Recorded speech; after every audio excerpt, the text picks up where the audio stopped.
I've said before on this show that I believe for a system to thrive and evolve, intelligence should offer guidance and direction.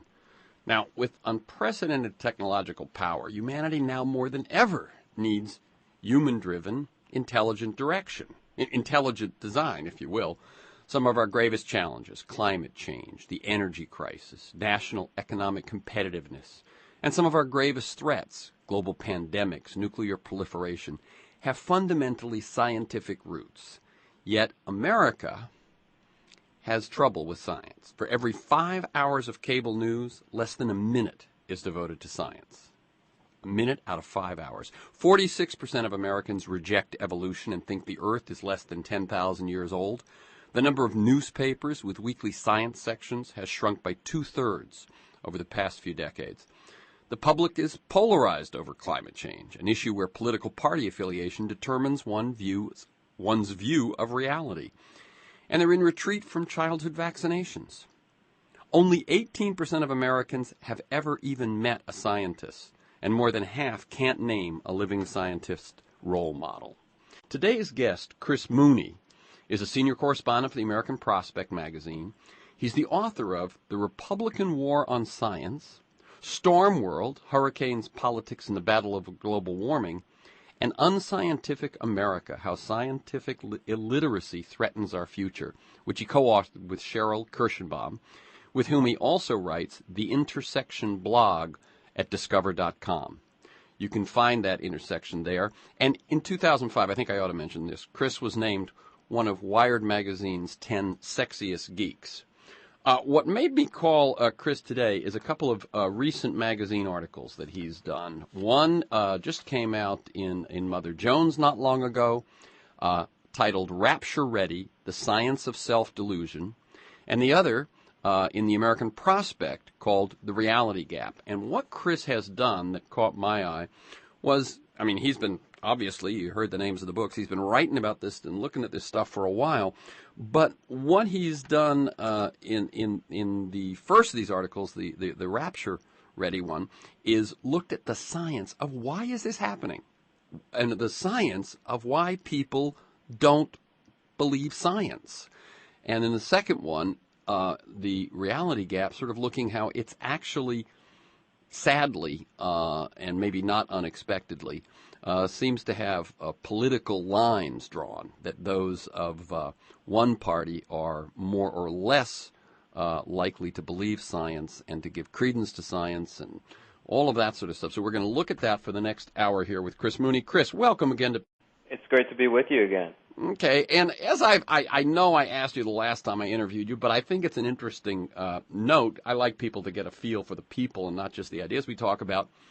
You didn't set out to be a scientist, and you didn't set out, I don't even think, to be a science writer, yet clearly your career now is, as your blog says, at the intersection of sort of science, politics, culture, all of that. How did that happen? It's a great question. You know, I now see it through a different lens because of some of the things that I say in that second article you mentioned about how science and liberalism kind of go together psychologically. But in any case, I had a very influential person in my family, my grandfather, Gerald Cole, a biologist, freshwater biologist. They call him limnologist, but he was certainly very big on evolution. And it rubbed off on me, all of his defenses of Darwin and these charming rants when we were growing up. I really kind of took in that whole worldview. And so that was always with me. I wanted to be a writer. I didn't know what kind. And suffice it to say that when I finally got my chance to write at the American Prospect magazine, I then gravitated towards scientific topics once I had some freedom. Okay, and then it's and as I can imagine, as a young writer, you write one or two things that get a lot of notice, leads to a book. The book, The Republican War on Science, was a bestseller, and now suddenly this is where you are. Do you ever get let me just say, I know Roger Ebert, right? Everyone knows him as I think the number one film critic in the country. And he's done an amazing job, actually, of making himself an online presence as well. But he writes op-eds for the Chicago Sun-Times as well that have nothing to do with film. Do you ever write or have the urge to write about other subjects? Sure, it happens, but less and less because I've got my hands full, and I think that there's still so much more that I can do. I'm really trained as a political writer, so I can do that. But I find that my skills are best used at this intersection because I know how to cover science and I know how to write about politics, and you don't really find those things going together very often because to know how to write about science, you need a little bit of training. I mean, it's not actually a formal training necessarily, but you need to actually figure out how it's done a bit, or else you'll mischaracterize things. Right. And I mean, I was impressed actually at the number of footnotes in the Mother Jones article. I mean, it looks like, footnote-wise, you're competing with academics.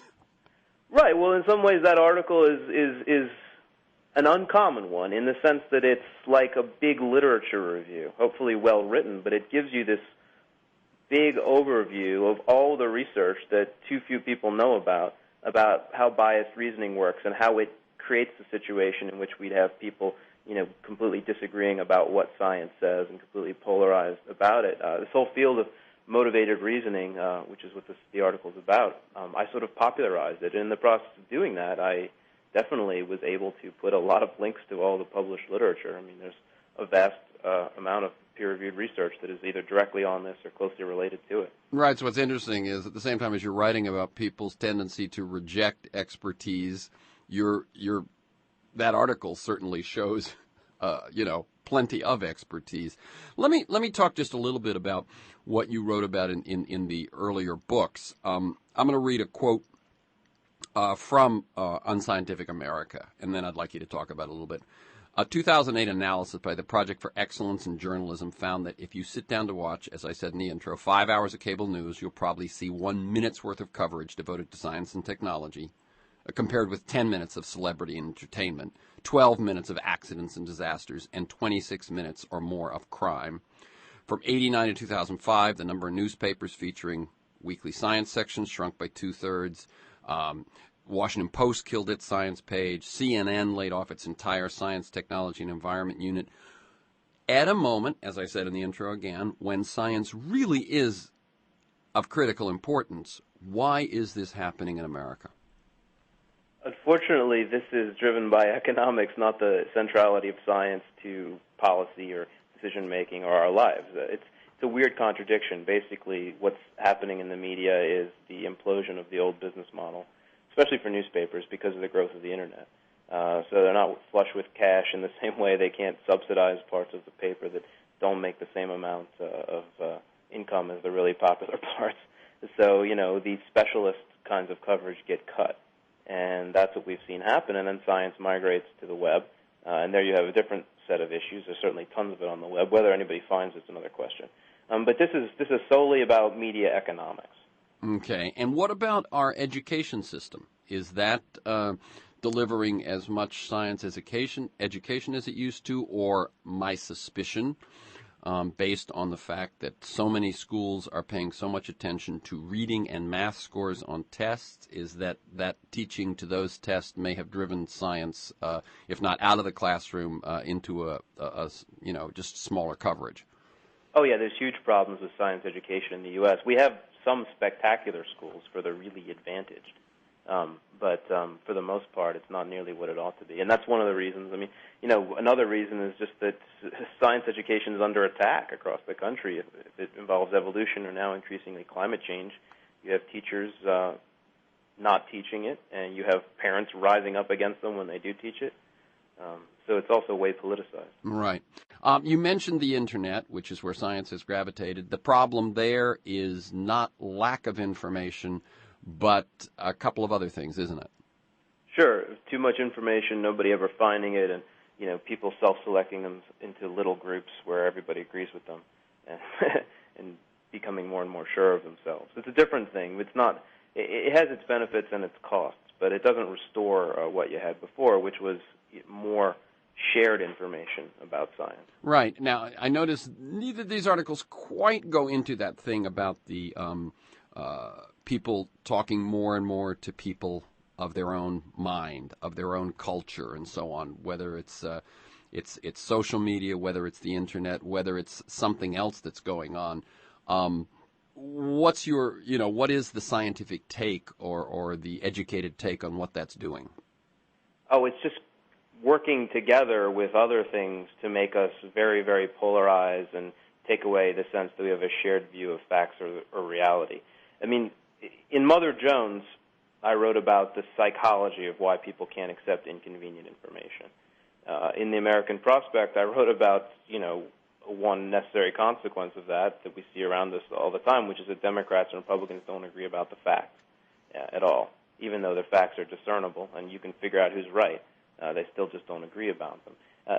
But, if you take the psychology of why we deny information that contradicts our deeply seated worldviews, and you combine that with a media that, makes it very easy to wall yourself off and allows you to sort of seize on the information that you like and never have to encounter or just ignore the information you don't like, then I think you're just worsening some basic human tendencies. Right. We're going to go into the science. I want one more question, though, about the journalism piece, which is one of my pet peeves, and I know you've written about it, is this sense that proper journalism includes objectivity, and then this interpretation that objectivity means I present two sides to every issue, and I probably, it seems to me in so many cases I come across, do not stick my neck out enough to say the difference between the two sides, perhaps in how they're accepted or what their credibility is or what their, all of that. And so you get a preponderance of science is one thing, a few people say another, and they're presented as equal. Yeah, I mean, this is terrible journalism, and especially once you start to think about how this plays itself out psychologically across the populace, you realize what kind of cost this has for our ability to discern what the facts are. But basically, if there are facts, then you don't equivocate about what they are as a journalist, and you don't give two sides about what's true. Unfortunately, this laziness is everywhere. And, even among the places that are good and don't perpetrate that kind of bad journalism, nevertheless, there's so many different kinds of journalistic venues now that you can find many where that will happen. Right. Okay, so I'm talking with Chris Mooney, and we're going to talk now about a couple of his recent magazine articles. The first one, you open your recent Mother Jones article. It's titled Rapture Ready, The Science of Self-Delusion, with a quote from psychologist Leon Festinger, and I'm going to read the quote. A man with a conviction is a hard man to change. Tell him you disagree, and he turns away. Show him facts or figures, and he questions your sources. Appeal to logic, and he fails to see your point. I think that really sets it up great. And then you tell the story of Festinger's infiltration of a cult called the Seekers, who believed there would be a cataclysm, an earth-shattering cataclysm, on December 21st, 1954. Not a bit unlike the recent prediction of the rapture for May 21st of this year. Tell us what happened when they infiltrated that group. I found that a very fascinating story.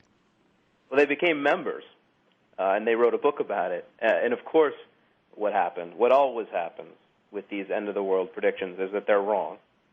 But that's less interesting than what happens psychologically in the minds of the people who make the predictions. And that is that they then rationalize. They come up with some reason why their belief system wasn't wild and crazy, but in fact, it's just that they missed some little detail, but it turns out that, it was part of God's plan anyway, or it was part of the aliens' plan anyway.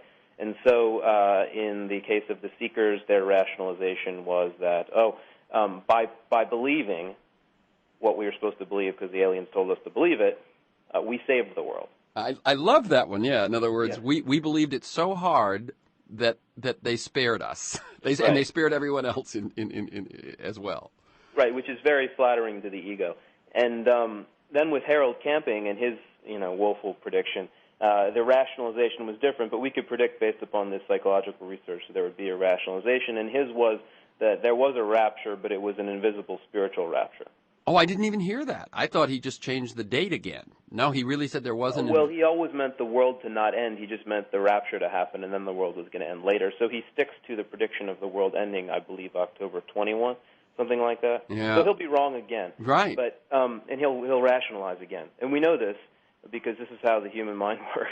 Okay, now let's go into how the human mind works. And I'm going to quote you again. An array of new discoveries in psychology and neuroscience has demonstrated how pre-existing beliefs, far more than any new facts, can skew our thoughts and color what we consider our most dispassionate and logical conclusions. What's going on there? Well, Festinger called it cognitive dissonance, but we actually, now I think a more updated term, not that that's wrong, is motivated reasoning. And basically what it means is that you have a strong commitment to a worldview, political view, an emotional commitment, a relationship, what have you. If your emotional connection is strong enough, then challenges, you'll be defensive towards challenges, and you will basically rationalize why you're going to stick with your pre-existing commitments.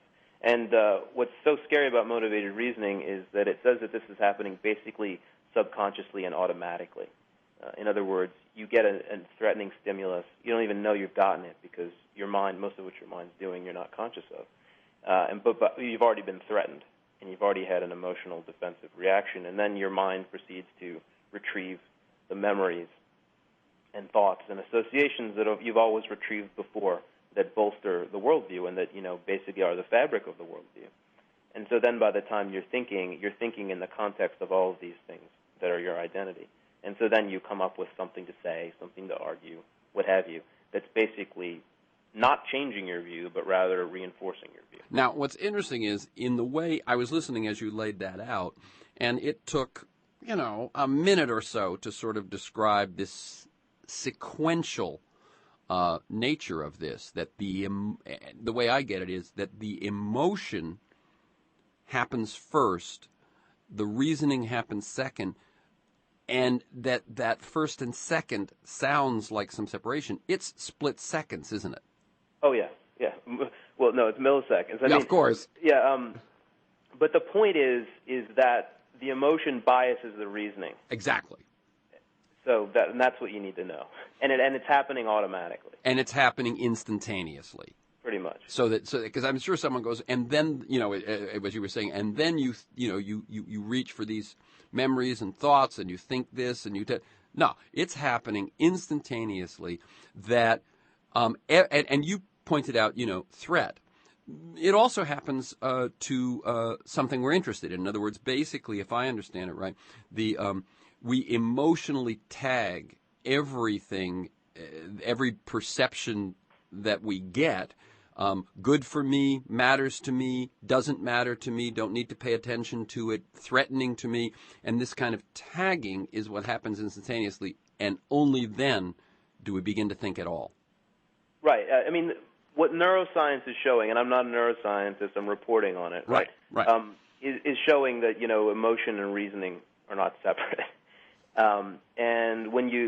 And again, I'm not speaking as a neuroscientist. I'm giving my science journalist understanding of how this works. Mm-hmm. When you engage in this process of memory retrieval after you've had your, initial stimulus, then, the things that you retrieve are emotionally tagged also. Yeah. And so as you said, a piece of information seems threatening. You immediately tag it, and then proceed again instantaneously to begin to think that you're thinking without that emotional tag. That's the trick, right? Is that most of us think that we're actually reasoning and being rational when in fact there's no such thing as total rationality. Well, and what you said are that they're almost one. Mm-hmm. We don't know this is happening. Neuroscientists know this is happening because they can measure it, and they're elucidating how the process. But you yourself don't perceive this happening. Right. What happens? Let's say, and I want you just to lay it out a little more so we're really like seeing it as an example. You mentioned this. A person hears about a scientific discovery that challenges her belief in divine creation, that they found a new hominid that seems to buttress evolution and so on. What happens next? Well, so you're a creationist, and it's in the news. You perceive some science news, and there's some new fossil finding. And, of course, it's interpreted in light of evolution. Well, you're firing negatively. And you have heard from, I don't know, your pastor, depends on how engaged you are, how much you've read creationist literature or something like that. But you have all these associations, and very negative with evolution. But you also have all these reasons that you don't believe evolution. So you quickly are able to retrieve those, and then you're going to think and maybe argue some of the things that to you refute the new information. Okay. And what is confirmation bias? Well, confirmation bias is closely related to this, and that is that, if you have to go on a search for information to defend your worldview, then confirmation bias means you're going to find the stuff that supports what you think, and you're not going to pay attention to the stuff that doesn't. Mm-hmm. And it even, there have been experiments that even your predisposition influences what you think is a credible source or a credible expert. So you can do confirmation bias with experts, right? You can say, I need an expert to support my creationist view. Well, look, here's this PhD who's a conservative Christian, and they've got some of those, Yeah, exactly. So that's who you find, and you will ignore, I don't even know how many, but it's thousands and thousands of scientists, who are, in fact, there's over 1,000 scientists named Steve who support evolution. So. That's right. Yeah, you put that up. That's what? Yeah. Is there a website called? Yeah, it's called Project Steve. Google it. It's a joke about this. Right. But they found 1,000 Steves, or some large number of Steves. Right. What motivates us to not seek the truth? What is the evolutionary explanation for? I mean, in other words, you think, as I sort of said at the top of the thing, that you'd want intelligence to drive a society, you'd want intelligence to drive a system, you want intelligence to drive your organism, and yet something in evolution leads us down this path. What is it? Well, to be fair, sometimes you can have accuracy motivation. It's just that oftentimes you don't. I mean, oftentimes your motivation is more self-affirmation and to protect yourself from threats. There's a lot of reasons, and I think it even makes sense in light of evolution to defend what you feel you've learned over your life, because that it's served you well, in a lot of ways. I mean, you're a functional human being.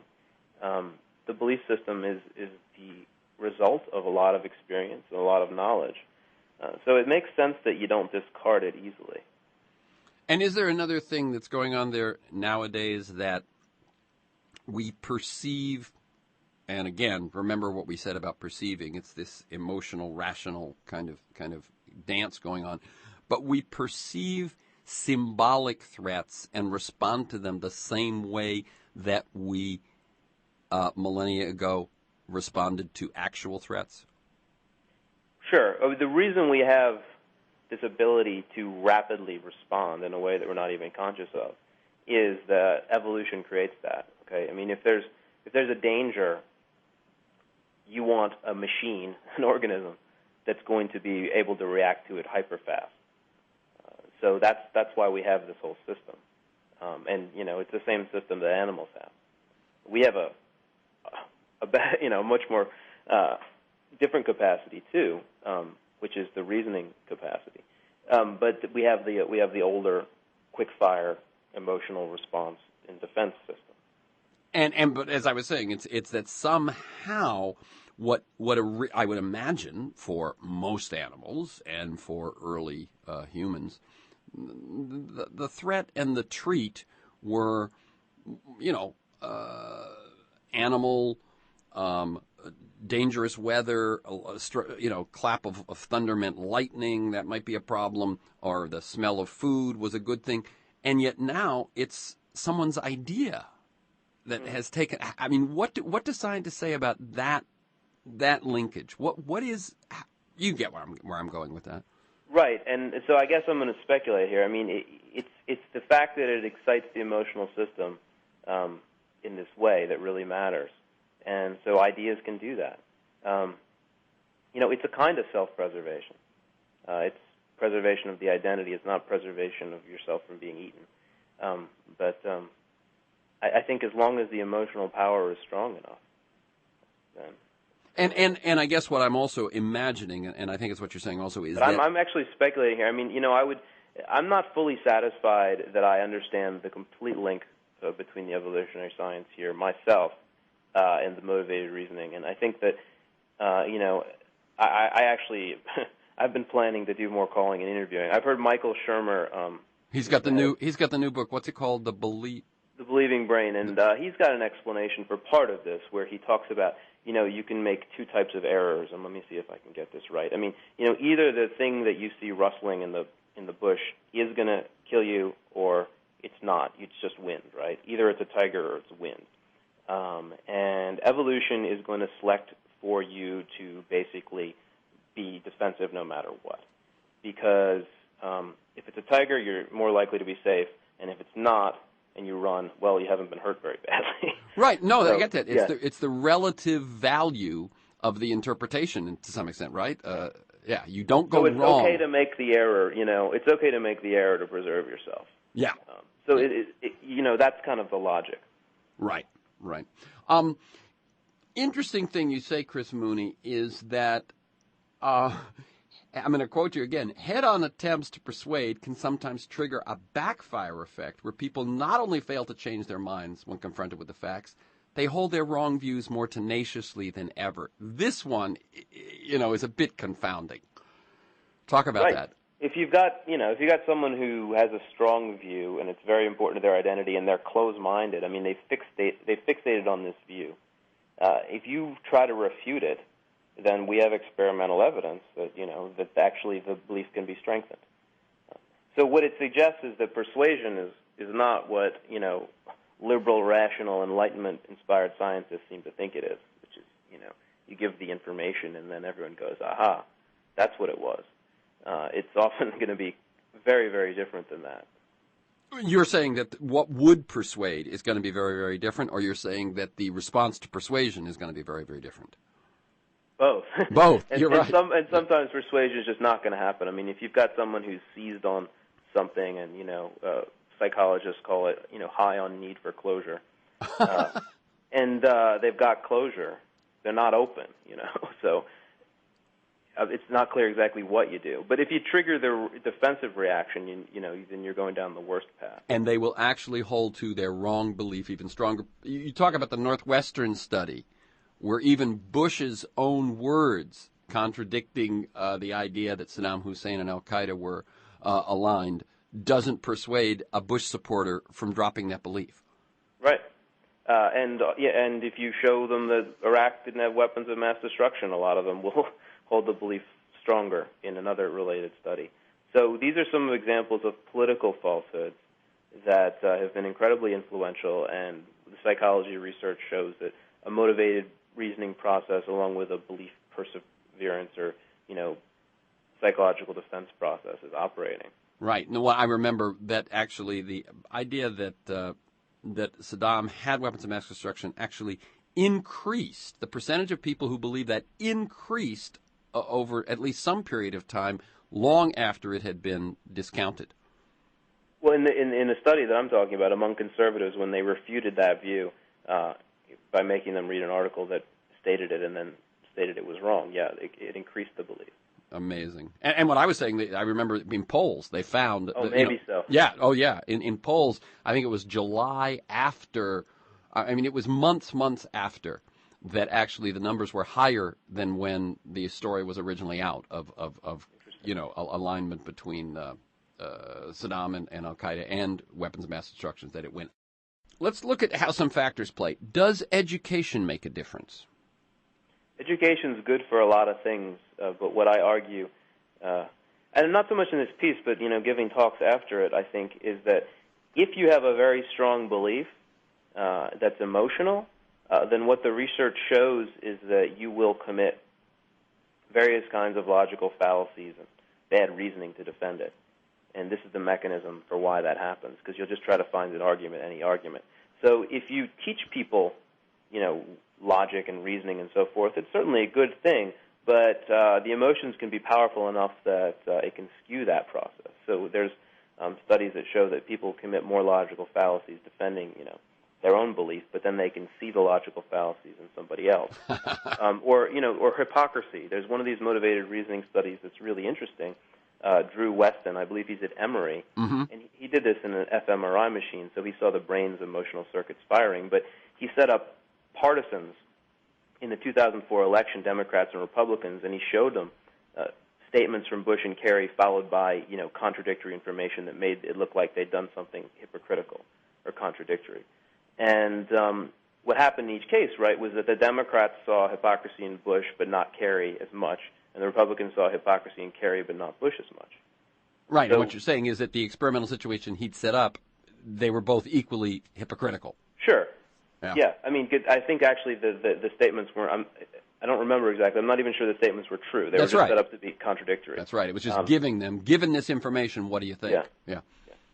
But I think the other thing that I remember reading was that people who are more educated can be just as guilty, and in some sense even more so. That's one thing I found interesting. Talk about that. Sure, because you have more confidence in your views and your ability to find out what's true, and you have more capacity to reason and to find new supporting information. So you're empowered. I mean, motivated reasoning is partly, based upon, how much energy you have, how many resources you have to apply to this task. And so if you have a lot of education combined with a strong bias, then you're going to be incredibly hard to change. Yeah, no, and you're going to be very eloquent, and Yeah, that you now have a different set of tools than the less educated person, but you don't necessarily use them to arrive at accuracy. Once that motivated reasoning sets in, you use them the same way the other person does, but you have more tools. Right. Yeah, wild stuff. Talk about a couple of specifics. We've mentioned some of the beliefs about some of the political beliefs, but in the scientific realm, what's the current status right now of a climate change debate? And talk a little bit about ClimateGate, that the hacking and the discovery of emails of climate scientists and so on. What happened there, and what's the outcome? Well, so the science is overwhelmingly clear that humans are causing global warming. It's happening now. We don't know exactly how bad it's going to be. There are a lot of reasons to think it could be very, very bad indeed. The public is not following the science. The public is divided, and it's divided largely along partisan lines. If you didn't want to accept the science, then ClimateGate, which was this pseudo-scandal in late 2009 with emails released somehow from climate researchers in England, was a godsend to you, because you could use confirmation bias and et cetera to seize upon this and take it as evidence, which people like Rush Limbaugh do. Take it as evidence that refutes pretty much every bit of science that's ever been done. Right. But there's a scandal, and these scientists, they've said some things in emails that were a little unfriendly. And that is used to discount the whole body of research. I mean, now, is that reasonable? No, but does it make sense in terms of how we think about the brain processing information? Yes. If you have a really strong need to attack climate science and you have a strong need not to believe it, then something like ClimateGate will be really, really appealing to you. And it seems also we run into that thing. I remember when we look at crime, was there access? Could it have happened, and was there motivation? And the right-wing talk show folks and so on will say that the motivation of why would scientists contradict science, and they say it's because it builds up, if you can build up climate science, you're going to get more grants and make more money and more prestige. If you were going to refute climate science, you're also going to get that. Mm-hmm. Yeah. What about, because here's one that I know you were looking for. Is it just falling on the right? And you in the second article, which we're going to talk about more in a moment, the reality gap, you actually look at that whole question of right, left, or Democrat, Republican, or progressive, conservative, and so on. But what about the suspicion of vaccines? What is the scientific consensus? Who are the deniers, and what is it they say? And how has that one played out? Because that one is an interesting case. Sure. Well, so there was a scare in the late 90s about vaccines causing autism. And there were claims made, and they were widely publicized. And some of them were based on a scientific study that since then in The Lancet has been dismantled, and The Lancet retracted the paper and all the rest. But it got so much attention. A lot of people heard about it, and a whole kind of activist community rose up around this idea that vaccines were poisoning kids. causing them autism. It took a long time for scientists to respond in terms of doing the science to determine whether that was true. But eventually, a lot of studies were done, large epidemiological population studies where they use the most powerful statistical techniques they have to determine if there's a correlation between vaccination and autism, right? And they ruled it out. It's been ruled out repeatedly. And because of the scare, the alleged offending agent in the vaccines was taken out. So it's not in there anymore. That was thimerosal, the mercury. Yeah. So that was what the scare was about. Two things, but that was one of the main parts of it. We see autism rates continue to rise. Even though the component that was being blamed has been removed for years. Scientifically, this doesn't have anything at all to stand on anymore. Do you see the belief go away? No, right?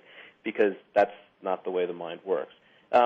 You were asking then a bit about the politics of it. I think what's interesting of it is that it's not right-wing. I've been challenged on this. I said it was left-wing, and I think many parts of it are.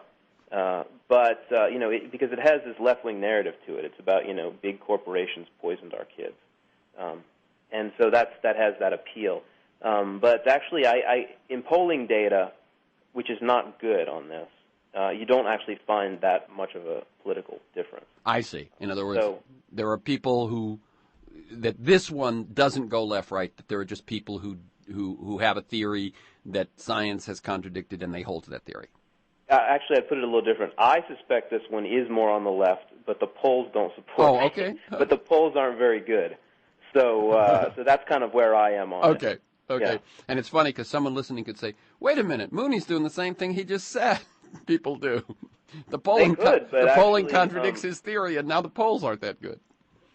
No. So I was challenged on this, and by the reasons I said I thought it was more on the left, I think are good. But I was challenged on this, and I was asked to present polls to support it. And so I went to find the polls, and the polls made me basically step down a bit from my view. So I think I've done what I'm supposed to do. Okay. But the polls are not sort of directly on point in a lot of got cases. It's like, did you hear what Jenny McCarthy said on this day? Uh-huh. So I don't think you caught me on this one. No, I didn't. But I certainly, for a listener, I couldn't let that one go by. Yeah. Okay. Now, let me ask you about this, because I deal a lot in some in the radio, but some outside of the radio. I work with nonprofits and foundations on communications, and one of the lines that I often say, I quote Annette Simmons, who wrote in The Story Factor, "Facts don't have the power to change someone's story. Your goal is to introduce a new story that will let your facts in." Is story or narrative a way to deal with this? In other words, we talked before about facts, persuasion, expertise, and so on. Doesn't seem to make any difference. Is there anything to? I don't know whether there's been any science done as to whether story or narrative has power that facts and expertise do not. Yeah, well, I think the answer to that's obvious, and George Lakoff has done science on it. And good. Others probably have too. But I mean, stories organize information and they tie it to emotion, basically. So they can be way more powerful because you understand, what context the information fits into. And so persuasion is maybe, if you want to get someone to accept some information, you find the story in which it fits that will appeal to them emotionally. So I think that this is very, very important. Okay. In other words, the story allows you to embed your information in a Trojan horse, if you will, in something. Trojan horse. Yeah. Something that they will allow in. Possibly, yeah. I mean, another way of referring to this is framing. Mm-hmm. Finding the script, the narrative script that appeals to the worldview. And there's even evidence of this working. So. Okay, yeah, that's right. I know that Weston and Lakoff have written some of this. Let's shift now to the second article. I was talking about the reality gap which was in the American Prospect. And again, let me tell people, I'm Terrence McNally. I'm speaking with Chris Mooney.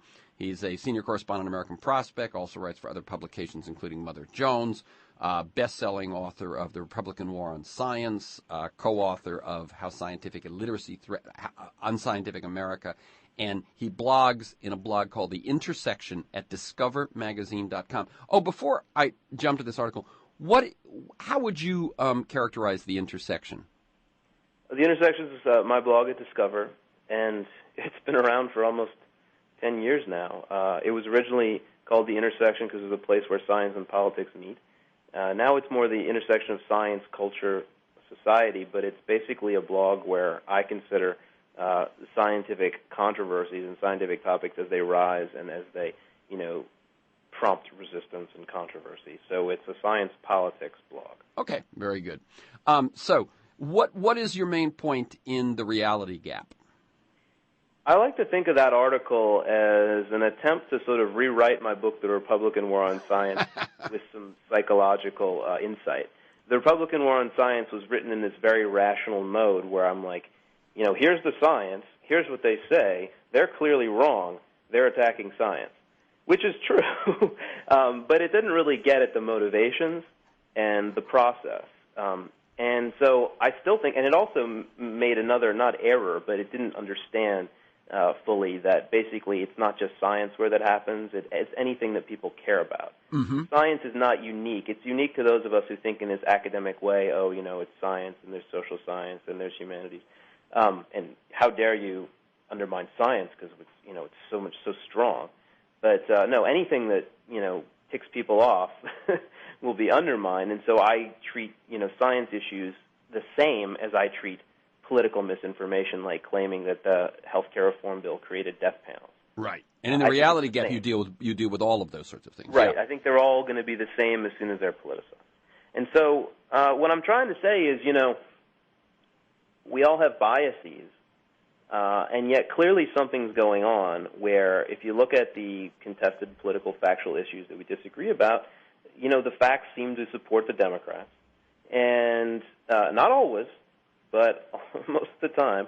And at the same time, if you look at academia and you look at science, those are overwhelmingly Democratic, and they're becoming more so right now. How do you explain this? And that's what I attempt to do. Right. And let me just say that what we know is statistically, let me read something from your article. In one of the most comprehensive surveys of American professors, sociologist Neil Gross, University of British Columbia, Solon Simmons of George Mason, found 51%, this is American professors, 51% described themselves as Democrats, 35% described themselves as independents, and just 13.7% were Republicans.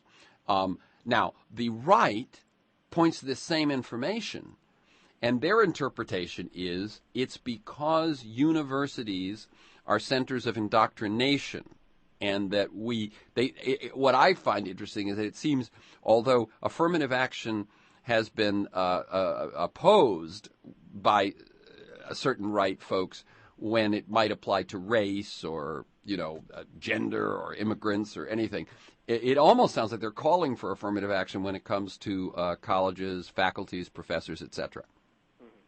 And I kind of am of the view that it won't work. And because what I come up with in terms of explaining all this is I go again to the psychology literature, and I talk about the differences, and there's a lot of published research on this, between the liberal and the conservative personality.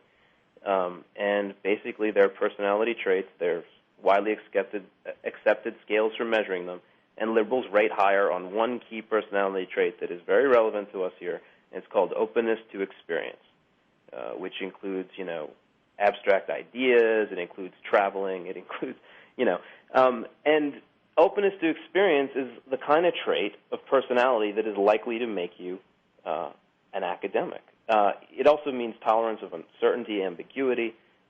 This is what you need to be a scientist.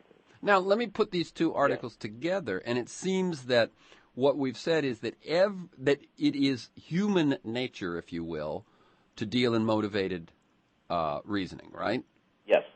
However, what you're saying is that on that continuum of human behavior and human personality, it seems, what I was listening to, openness to new experience, openness to new ideas, those flexibility and so on. It sounds like that we're saying there is a continuum, and that although it's not entirely one side or the other, that someone of a certain more open personality might be less susceptible to motivated reasoning. They would also be more likely to be progressive. Right, and I want to characterize that last bit as a hypothesis, in that there's no study of liberals and conservatives to see who does more motivated reasoning. And I definitely think that liberals do it. I think I've done it. I think that you can also find cases, and I found them in the article, where you can show that liberals are more likely to be wrong about something. So, it's not like one or the other. Right. But the psychology research that I'm mentioning does at least suggest something. I mean, it suggests that liberals are more inclined towards academia and science. It suggests that conservatives... I see. Let me just say what you're saying there. Is there more drawn to that? So it is. Yes. That's why you said you don't think that even affirmative action would work. It's just that a certain kind of mind, a certain kind of worldview, a certain kind of perspective and personality is more drawn to that kind of work. Right, and these are just tendencies in large populations, right? I mean, every individual is unique. It's important to say that. And openness to experience is just one part of your personality. So it's not like this predicts everybody. But it's a tendency that's real and statistically real in large populations. So, yeah, and the conservatives, just by the same token, are more drawn to certainty and also need for closure, it's called.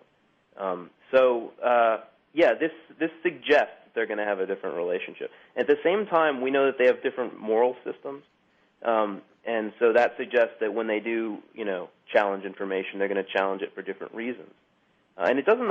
All of this, by the way, does not look good for liberals, I want to emphasize, because they have this Enlightenment worldview about using science to make the world better, which is very naive in many ways, in the sense that they think that giving people good information is going to persuade them to do the right thing and the best thing. And the brain doesn't work that way.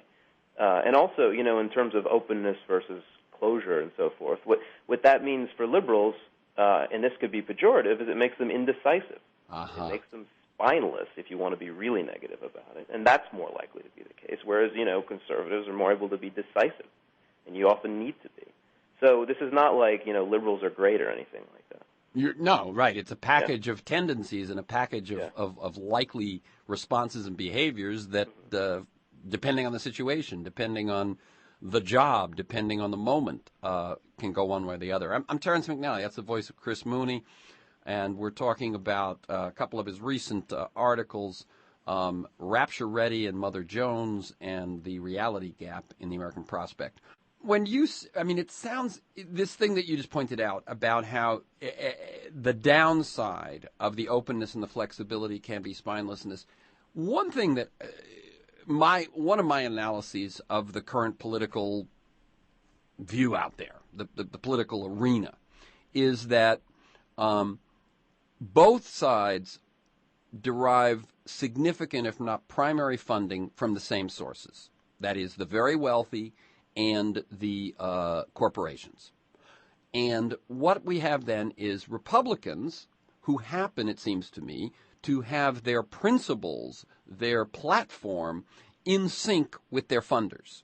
So when they say we're going to shut down the government, or we're going to, let's not say that one, but we're against health care, we're for this, we're not for that, they have a clear goal line and they are going for a touchdown. Democrats have or progressives at least, have a tendency, a set of principles that sort of says, no, we believe in a social contract, we want to we have concern for everyone in society. But because that is not necessarily their funders' view, they say, we're going for the 20-yard line. And they end up negotiating with themselves. We've seen it with Obama on health care, on cap and trade, on Wall Street reform, and so on.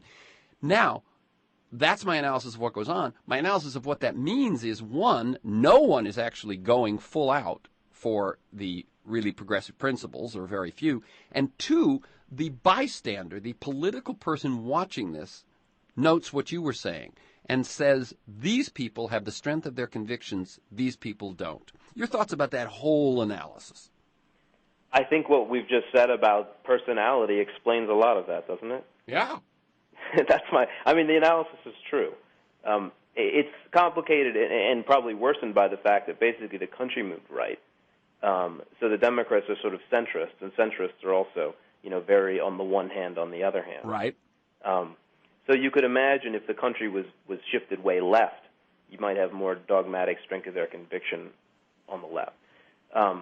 It's debated whether rigidity and decisiveness on the left ever match what's on the right. That's a big debate in the psychology literature, but we don't have that anyway. So. Right. No, it's interesting. I wonder if in the 60s, when the predominant culture was a 50s culture and the left culture was,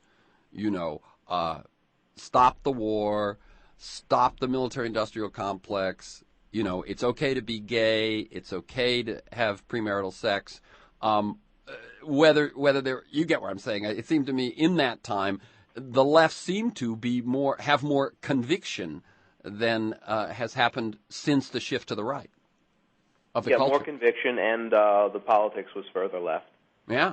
So the two go together, and it's not quite clear what the relationship is between the underlying psychology and how that interacts with the politics, because it's always a combination of culture and nature, so to speak. Right. Tell us just a little bit about, you say the psychological literature clearly shows there are these different personality types. Lakoff has his strict parent, nurturing parent model, and there are others. Can you just kind of tell people a little bit about, what actually is the psychological analysis of these things? What are some of the models that are out there? You see, there's a lot of models, and I think they all have more in common than divergences. So you have this personality stuff where liberals have got the openness to experience and conservatives prefer order. You've got Lakoff where the conservatives have got the strict father-family model, and liberals have got the nurturant parent. That's related. You've got this other model that divides it up into four groups, and it's really interesting because it's also related, where the conservatives have got individualistic values and hierarchical values. And hierarchy is, order, and individualism is government, leave me alone. It's a harsh world out there, and we need to be able to compete and thrive without, sort of a wild, wild west kind of thing. And then the Democrats, liberals are egalitarian, so we need to preserve equality, and communitarian, we need to take care of everyone in society, and that's the nurturant parent. All these things are being shown to be accurate in studies. That's what I was going to ask. In other words, what we're saying here is not that Lakoff has a theory or that psychologists have a theory. They've tested these things, and that's what I want to get for listeners to know, is that this is not just theory. They've tested it, and although they're always having to, when you do these sorts of tests, you're setting up a situation you think shows something, and then you analyze the data and so on. But basically, through in what I would call sort of simulations of real life, these theories hold up. Well, yeah, they've been tested in different ways. For instance, can you give someone a sense? Well, with the personality, openness to experience, that's a very simple test. You administer, in the most simple iteration, you administer to someone a political questionnaire, you administer to a large sample a political questionnaire, and then you administer a personality test. And then you just correlate the variables, right? And the responses. And that's where you find liberals higher on the openness thing, conservatives higher on the conscientious thing, which is like having an orderly space and then routines and things like that. Okay, so that's easy. And that's been done over and over and over again. What Lakoff's doing is building on his expertise in cognitive linguistics and talking about the metaphors that underlie our politics. He has a lot of expertise. He's not, I think, testing it in quite the same way. With the individualist, hierarchy, egalitarian, communitarian, etc., basically what you can definitely show is that you survey people, again, to determine their views, and you can put them into these categories, and then they have different views of reality based on what category they're in. Okay, and we got to wrap it up there, Chris. But thank you so much, because as I say, these are things that in both the cases what we've been talking about, it's things that people kind of have a gist about. But I really like the fact that you've put the science behind how we think about science or how we think about each other. Chris Mooney's books are The Republican War on Science, Unscientific America. The two articles we've been talking about are Rapture Ready at Mother Jones and The Reality Gap at the American Prospect. You can also find his intersection blog at discovermagazine.com. You can listen to this week's conversation and many others anytime during the week by listening to our podcast. You can sign up to have it delivered to you weekly, and you can do both of those things at either my website, terencemcnally.net, which is also aworldthatjustmightwork.com, whichever is easier for you to remember, or iTunes. At the website, you can also find podcasts, articles, transcripts, and so on. And you can sign up there to get my weekly announcement, an email announcement telling you who's going to be on and what we're going to talk about and some background on the issues. You can also do that by emailing me at temcnally, temcnally, at mac.com. I look forward to being with you again next week. And finally, thank you, Chris Mooney, and keep up your good work. Thanks for having me. Okay, you're very welcome.